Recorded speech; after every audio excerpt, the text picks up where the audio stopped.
दिसिल तरी पाहे पांडुरंगा, या संतासी निर्वियेची मज देई, अनेक तुझे काही न मागो देवा. हा मागणी पराभंग आहे. म्हणून पहिल्या दिवसाचा असणारा कीर्तनकार बांधील असतो म्हणतात बरं का. पहिल्या दिवशी त्याला असणार रूपाचं किंवा गुणाचं आणि संताचं वर्णन करावं लागतं, असा नियम घालून दिलेला आहे आमच्या साधू संतांनी. हा 6व्या दिवसाची सेवा मागणी पराभंग आहे आणि शेवटचा अभंग म्हणजे काल्याचाच अभंग आहे. म्हणून मला असं नाव बांधलेलं आहे. म्हणून मी कीर्तन रूपी सेवेला निवडलेला अभंग तुकाराम महाराजाचा, आवडे हे रूप गोजिरे सगुण पाहता लोचन सुखावले. तुकाराम महाराज म्हणतात त्या भगवंताला पाहिल्याच्या नंतर आवडे हे रूप गोजिरे सगुण पाहता लोचन सुखावले. ह्या भगवंताला पाहिल्याच्या नंतर काय झालं तर मला असणार सुख झालं. पाहता लोचन सुखावले. बरोबर लोचनच का म्हणले? काही काही ठिकाणी असणार डोळे का नाही म्हणले? तर डोळे बी म्हणतात, कारण डोळे तुम्ही घ्या रे सुख, पहा विठोबाचे मुख, तुम्ही ऐका रे कान माझ्या विठोबाचे गुण. कारण त्या ठिकाणी लोचन म्हणतात, काही ठिकाणी डोळे म्हणतात. डोळे भरून पाहिन अशा प्रकारे त्या ठिकाणी. म्हणून तुकाराम महाराज या ठिकाणी म्हणले आवडे हे रूप सदा माझे डोळे जडो तुझे मूर्ती, रुक्माईच्या पती सोयरिया. हे अभंग कसे आहेत तर स्वार्थी आहेत.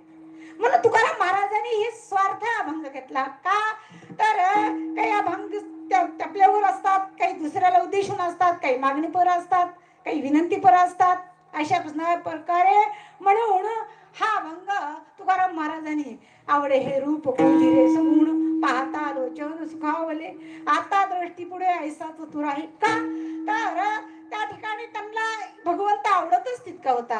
कारण काही काही लोकांना भगवंत आवडतो, परंतु मानवाच्या जन्माला आल्याच्या नंतर मनुष्याला भगवंत आवडावा बरं का.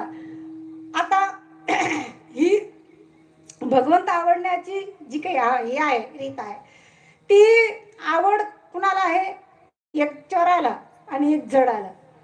चर म्हणजे तुम्ही आम्ही चालणारे, आणि जड म्हणजे जनावर म्हणायचं, पशु. पशु काय पाप पुण्य जाणती, उत्तम मध्यम भोग भोगी, कोणी एक उपजदाची मरती.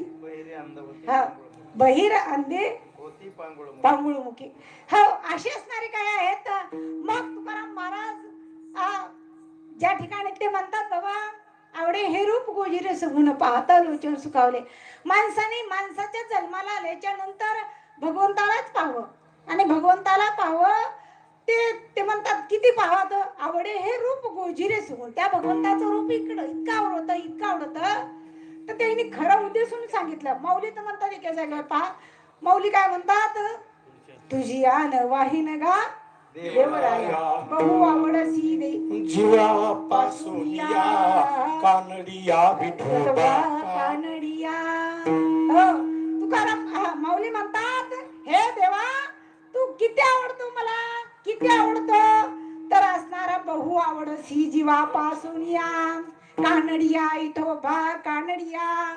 बघ काही काही लोक असणार खोटं बोलून असणार म्हणतात, खरंच काही खोट्या बी शब्द घेतात लोक, परंतु खोटी शपथ आमच्या माऊलीने घेतली नाही. ते काय म्हणले बहु आवडसी. बहु म्हणजे त्याचे गणितच नाही. बहु म्हणजे एवढं नाही. बहु म्हणजे मोठं म्हणजे त्याचं सांगताच येत नाही. बहु आवडसी जीवापासून या. तसं तुकाराम महाराजाला सुद्धा आवडे हे रूप गोजिरे सगुण. पण तुकाराम महाराजाला अनेक काय काय आवडत होतं. आवडे पंढरी भीमा पांडुरंग चंद्रभागा लिंग पुंडलिक. काय आवडत होतं? पंढरपूर तुकाराम महाराजाला आवडत होतं. का आवडत होतं तर त्या पंढरपूरला गेल्याच्या नंतर पंढरीच्या लोका नाही अभिमान, पाया पडे जन एकमेका. पंढरीचे महिमान त्या पंढरपुरामध्ये गेल्याच्या नंतर तिथले असणारे मला प्रमाणे आठवना पंढरीचे सुख नाही पंढरीचे सुख नाही त्रिभुवनी. पंढरीचे